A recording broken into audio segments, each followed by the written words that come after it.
좋아요 누르는 거 잊지 않으셨죠? 바람난 사연 지금 시작합니다.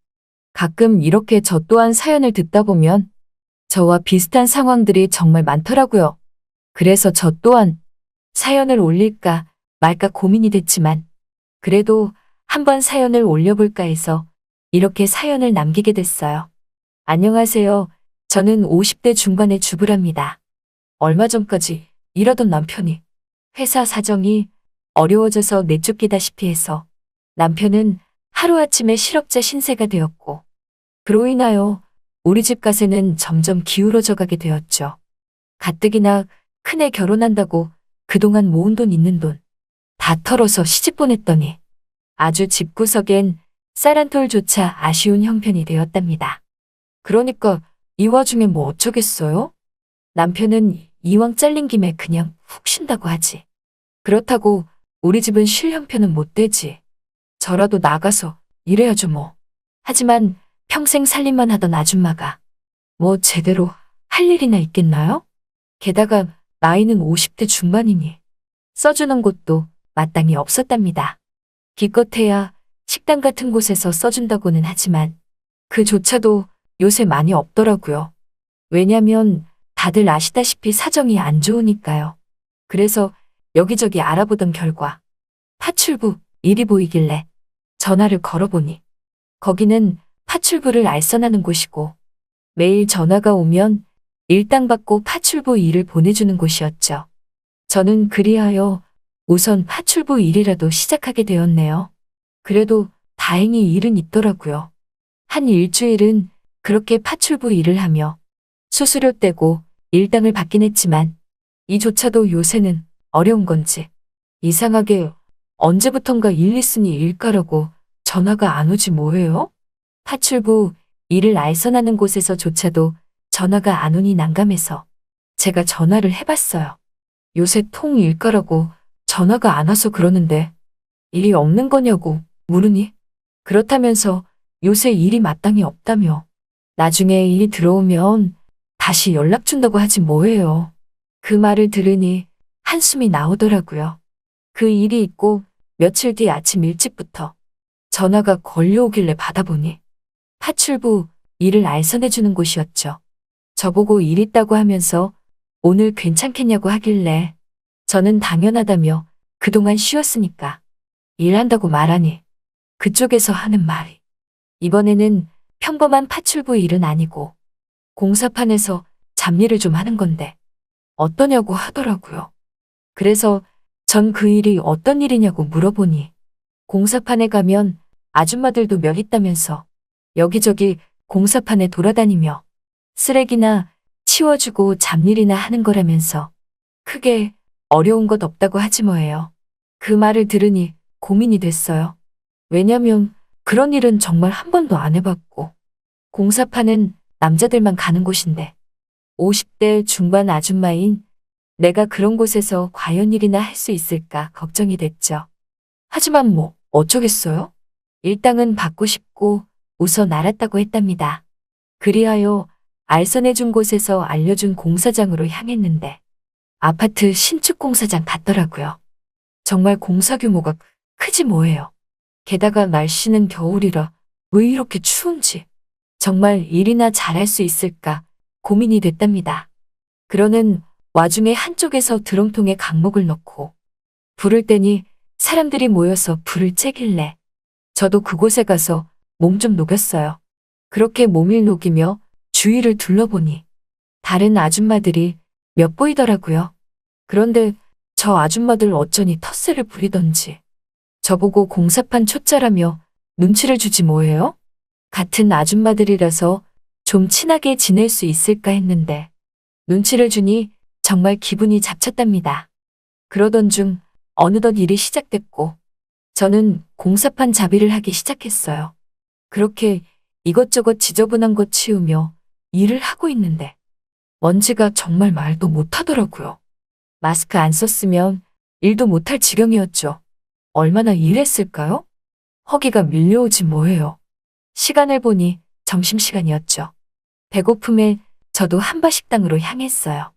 한바식당 시판의 밥과 반찬과 국을 담고 자리에 앉아서 먹으려고 하는데 글쎄 제 옆으로 누군가 식판을 내려놓으며 쓱 다가와 앉더라고요. 보니까 무슨 해병대 옷 같은 걸 입은 건장한 50대 중후반의 남자였는데 저보고 처음 왔냐고 묻지 않겠어요? 그래서 그렇다고 말하면서 밥을 먹고 있는데 이 남자 왜 이렇게 말을 시키는지 밥을 먹으면서도 자꾸 말을 시키는 거예요.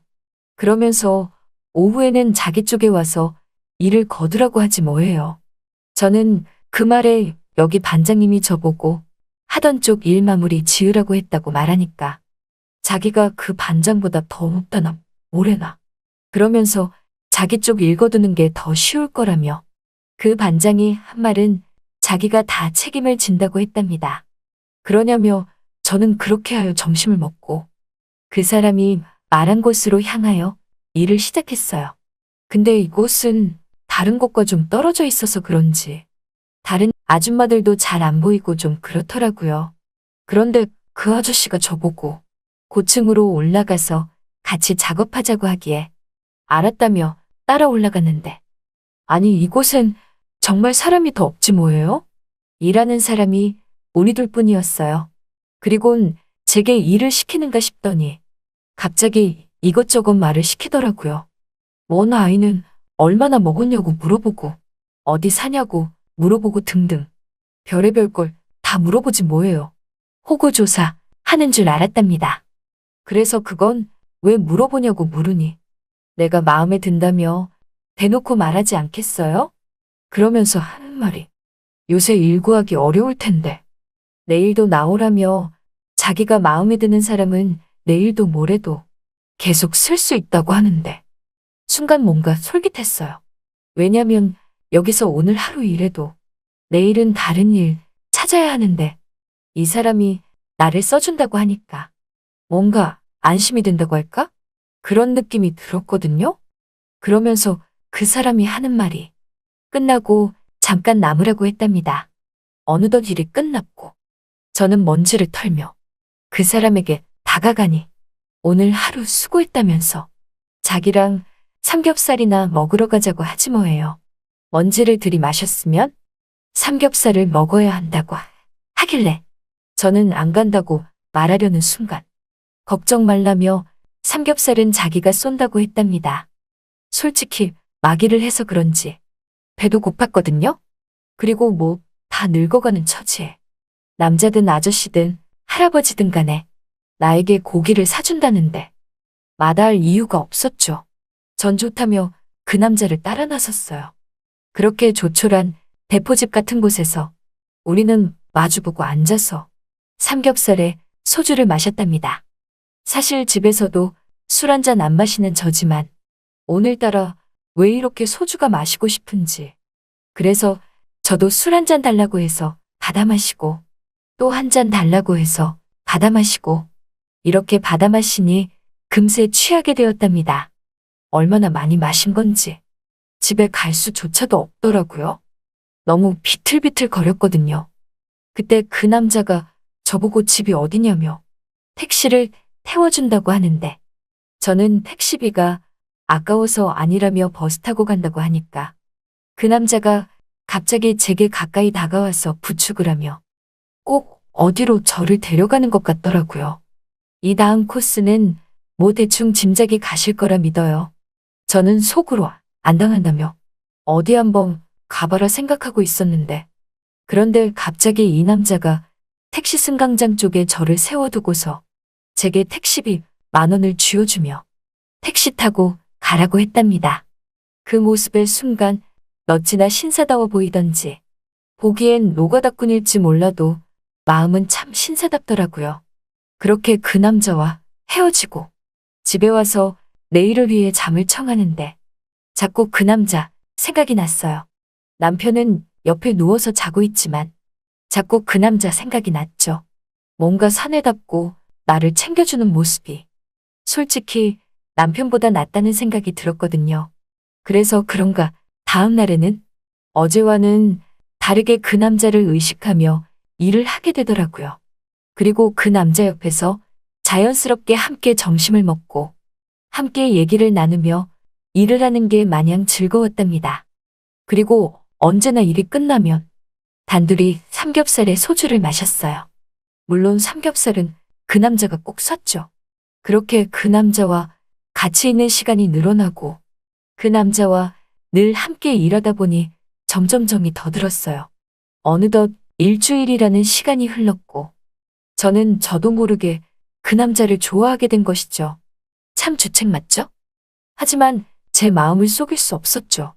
그 남자가 너무나 듬직하고 좋았으니까요. 그런 제 마음을 그 남자도 알았는지 일주일이 흐른 어느 날에 우리는 함께 또 소주를 마셨지만 여느 날처럼 서로 헤어지는 게 아니었죠. 여러분이 지금 듣고 계신 채널은 바람난 사연 채널입니다. 또 일어나 보니 그 사람은 없었답니다. 뭔가 미안해서 먼저 간 것 같았어요. 그래서 그런가 그 사람 마음을 이해할 수 있었답니다. 하지만 저도 마음을 접어야겠다는 생각이 들었죠. 아무리 미운 남편이지만 그래도 전 가정이 있는 주부고 남편이 있는 몸인데 이제 와서 주책맞게 다른 남자가 좋다고 남편을 떠날 수만은 없었으니까요. 그 뒤부턴 그 공사장에 나가지 않았어요. 그리고 혹시 몰라 일을 알선해주는 곳에서 또다시 공사판 잡으러 가라고 하면 저는 안 간다고 했답니다. 왜냐면 그 남자를 또 만나게 될지 모르니까요. 또 만나게 되면 제가 정말 흔들릴 것 같았거든요. 그 남자도 듣자 하니 가정이 있는 남자라고 했는데 그래도 제가 좋았었나 봐요. 다른 아줌마들보다 저를 더 살뜰히 아껴주고 챙겨주다시피 했으니까요. 요즘도 파출부 일을 나가고 있지만 가끔씩 오다 가다 다른 공사판을 지나갈 때 공사장 인부들을 보면 그 남자가 생각이 나곤 한답니다. 그리고 저도 모르게 그 남자가 혹시 저 공사장에서 일하지 않을까 생각이 들곤 하네요.